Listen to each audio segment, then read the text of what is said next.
absolument qu'il y a une autre solution qu'augmenter les impôts. Je m'étonne on ne peut pas faire d'économie immédiate. On peut absolument faire des économies immédiates. J'ai proposé un plan d'économie de 80 milliards qui est directement applicable, qui à mon sens est 80 milliards en un an.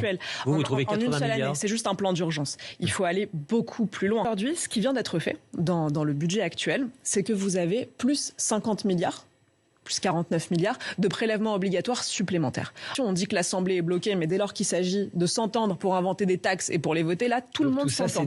Comme d'habitude, la folie consiste à reproduire les mêmes recettes qui ont échoué, à savoir toujours augmenter davantage les impôts pour pouvoir toujours dépenser davantage. Moi, je propose de renverser totalement cette logique avec ce plan, ce contre-budget que vous avez cité. Je propose de dépenser moins pour pouvoir enfin taxer moins, pour que les Français et les entreprises gagnent plus. Justement, ça a l'air basique dit comme budget, vous avez été accusé par Jean-Philippe Tanguy, député Rassemblement National qui est spécialisé sur la question du budget, d'avoir totalement repris son contre-budget.